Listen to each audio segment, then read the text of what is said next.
গত কয়েকদিন ধরে সিরাজগঞ্জের চলন বিলে তীব্র শীত ও ঘন কুয়াশায় ব্যাহত হচ্ছে জনজীবন। দিন ও রাতের তাপমাত্রা ওঠানামা করায় বেশি কষ্ট পাচ্ছে বৃদ্ধ ও শিশুরা।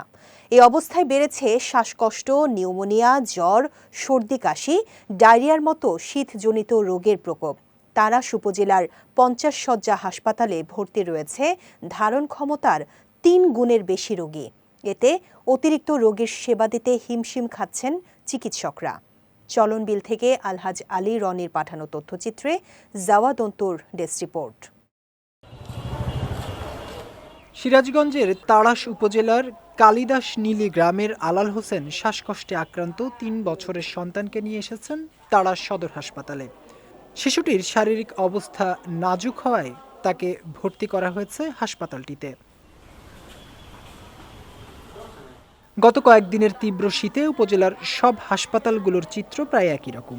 শীত বাড়ার সঙ্গে সঙ্গে বেড়েছে শীতজনিত রোগে আক্রান্ত রোগীর সংখ্যা। বেশি আক্রান্ত হচ্ছেন শিশু ও বৃদ্ধরা। তবে শয্যা সংকটের কারণে অনেককেই সেবা নিতে হচ্ছে হাসপাতালের মেঝে ও বারান্দায়। অতিরিক্ত রোগীর চাপ সামলাতে হিমশিম খেতে হচ্ছে চিকিৎসক ও নার্সদের। প্রচণ্ড শৈত্যপ্রবাহ, ঘন কুয়াশা, এর কারণে শীতজনিত রোগ বেড়ে গেছে। বৃদ্ধ এবং শিশুদের ঠান্ডার জনিত রোগে আক্রান্ত অনেক স্বাস্থ্য কমপ্লেক্সে অনেক রোগীদের ভিড়। আসতে আজ 10-12 দিন হয়ে গেছে। অবস্থা সময় কমে সময় বেশি হয়, এই তো ঠান্ডাটা আরো বেশি হয়ে যাচ্ছে। পাতলা পায়খানা আর 6 দিন। বাচ্চা নিয়ে আসছি, ঠান্ডা হইলো, অসুস্থ, তাই হইলো হাসপাতালে নিয়ে আসছি। প্রচন্ড শীতের কারণে মূলত এখানে আসা চিকিৎসা নেওয়ার জন্য। কষ্ট হয়, ঠান্ডা লাগে, খুব অসুস্থ শরীর।